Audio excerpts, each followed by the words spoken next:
This video is sponsored by AG1. Use the link in the description to receive a free 1-year supply of vitamin D3 and K2 and 5 travel packs with your first purchase.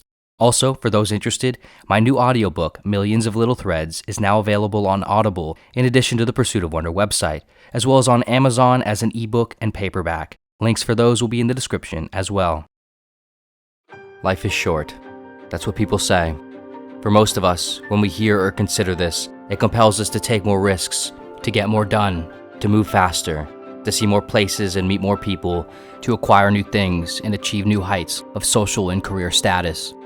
After all, we only have so much time left before time is gone forever. But perhaps for this very reason, that our time is limited and may be short, we should often take this phrase to mean the opposite. Since life is short, we should slow down.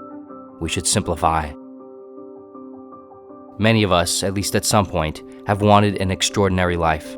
A lifestyle in which the calendar is always full and everyone wants us to be somewhere doing something, where we have tons of friends and contacts, things to do, places to visit, new items to acquire, new social levels to achieve. Perhaps this ideal came from childhood, when we were conveyed that our sense of self-worth was validated only by our display of extraordinary scholastic achievement. Perhaps it came from the particular culture through which we were programmed. Perhaps it is in our own personal nature. Perhaps it is all the above, or something else entirely. Whatever the origins, this idealization can compel many of us to pursue these sorts of highly active, highly consumptive lives, none of which is inherently bad, but likewise, none of it is inherently good. What is bad, however, is not knowing the difference for oneself and not living accordingly. Transcendentalist philosopher Henry David Thoreau wrote, "I do believe in simplicity. It is astonishing as well as sad how many trivial affairs even the wisest thinks he must attend to in a day. How singular an affair he thinks he must omit. When the mathematician would solve a difficult problem, he first frees the equation of all encumbrances and reduces it to its simplest terms. So simplify the problem of life. Distinguish the necessary and the real. Probe the earth to see where your main roots run." Time is often regarded as one of the most valuable things. It isn't really. What's valuable is our perception of it, how we handle and consider it. Having more or less time makes no difference if the majority of it still isn't spent and experienced well. Stoic philosopher Seneca wrote, "It is not that we have a short time to live, but that we waste a lot of it. Life is long enough, and a sufficiently generous amount has been given to us for the highest achievements if it were all well invested. But when it is wasted in heedless luxury and spent on no good activity, we are forced at last by death's final constraint to realize that it has passed away before we knew it was passing. So it is, we are not given a short life, but we make it short, and we are not ill-supplied, but wasteful of it. Life is long if you know how to use it." The philosophy of Stoicism is a very useful school of thought to refer to and draw from when considering these concepts, simplifying one's life and using one's time well. Fundamentally, the Stoics argued that the individual should strive to reduce all dependency on unnecessary externalities, wealth, material items, fame, control over other things and people, and so on. Almost nothing material is needed for a happy life for he who has understood existence, wrote Stoic philosopher and Roman Emperor Marcus Aurelius. Instead, one should strive to focus their time on fulfilling their responsibilities and work, cultivating a command over their internal domain, and preserving the remaining time for philosophically focused leisure, only enjoying the fruits of one's labor, if it comes, while not being motivated or affected by it. Although we don't necessarily need to arrive at the exact same conclusion as the Stoics, it is, at the very least, a good place to start. In order to see time clearly and determine what we believe is a valuable use of it, we should at least conceptually strip all unnecessary spending of it away and only put back what we truly want and need. In the 17th century, French philosopher René Descartes provided an analogy in his second edition of Meditations on First Philosophy for a sort of thought experiment that he had conducted in order to determine only what he could know with absolute certainty to be true. In the analogy, Descartes suggested to imagine that you have a basket of apples. You're concerned that some of the apples might be rotten, and the rot will spread to the other fresh apples. The only way to ensure that this doesn't happen is to empty the whole basket, inspect each apple for rot one by one, and then only place back the fresh apples.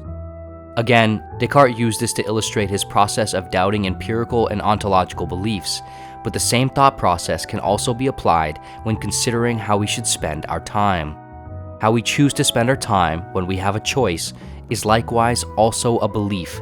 It is what we believe about how life should be lived.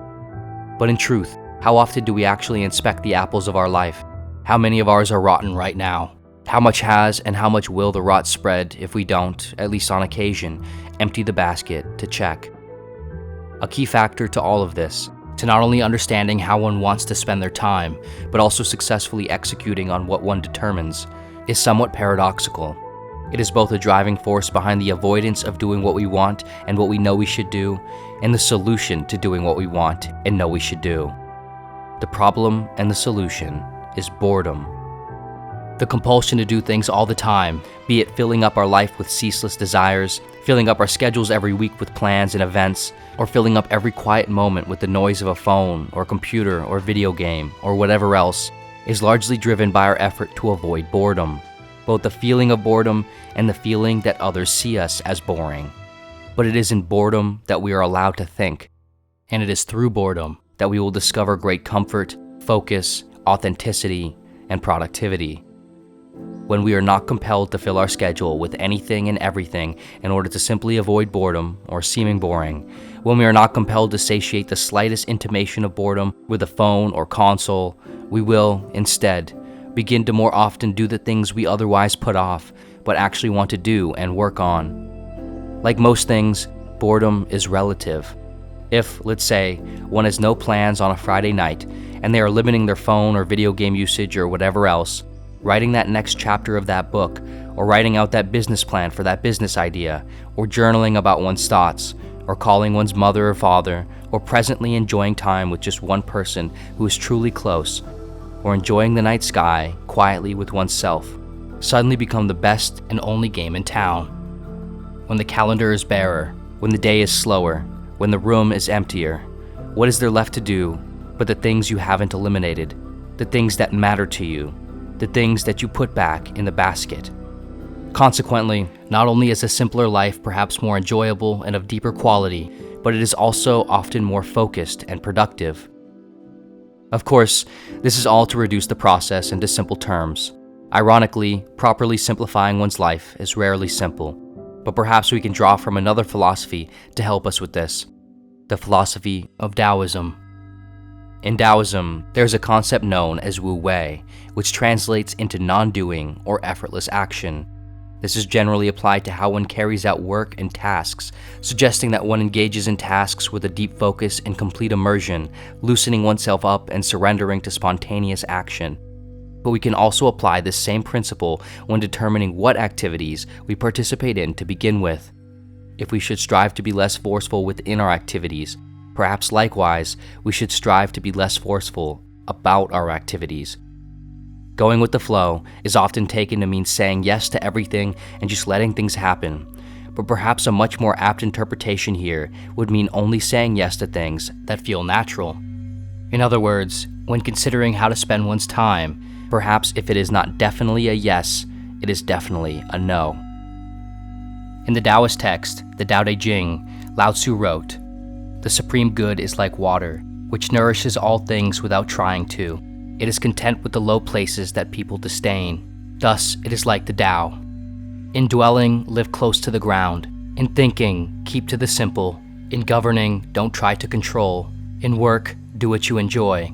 In family life, be completely present." None of this is to say that a quieter, simpler life is the right life nor a better life, but it is to say that it is the right, better life for some people, and likely lots more people than those who currently live that way. And more yet, a healthy dose of simplicity and boredom is still incredibly important and valuable for everyone of all preferences and lifestyles. The point is not strictly to do more or less, but to determine what our lives actually need to maintain the right flow. For some of us, perhaps we genuinely want and need the waters to be rapid. For others, however, perhaps a steady current that we can both comfortably paddle through and comfortably float in is more than enough. In a world without clear direction, often far more important than being influential or world-renowned or in a position of power, is simply being sane and kind. Sometimes just being a good, decent person, a good friend to a few, a dependable partner to one, a well-focused participant in a thoughtfully chosen career, is as heroic and successful as anyone can truly be. Perhaps some of the most successful among us are those who very few will ever know.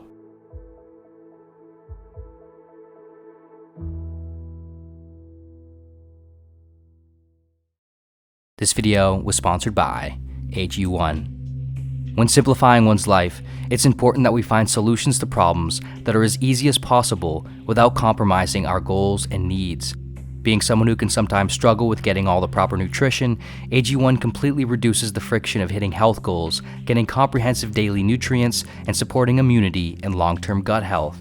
In just one scoop and 8 to 12 ounces of water per day, AG1 delivers 75 high-quality, whole food-sourced ingredients, including vitamins, minerals, superfoods, probiotics, and adaptogens, packing a comprehensive punch of health that actually tastes great. Not only is AG1 perfect for both simplifying and amplifying daily nutrition, but it also serves as a fantastic catalyst to start the day. Starting the morning with the win for the body is of course a win for the body, but it is also a win for the day, setting one's intentions toward health, consistency, simplicity, and effectiveness. AG1's ingredients are easily absorbed by the body and support digestion and gut health, which also helps improve mental clarity and sustains your energy throughout the day, making it a perfect cornerstone to a healthy routine. AG1 combines 9 health products into one while making no compromises, and since our physical health is one of the most important foundational building blocks to everything we do, we shouldn't make any compromises either. Establish the cornerstone of your health journey with AG1 by going to athleticgreens.com/pursuitofwonder to get started on your order. By using my link, you'll also receive a free 1-year supply of immune-supporting vitamin D3 and K2 plus 5 travel packs with your first order. And of course, as always, thank you so much for watching in general, and see you next video.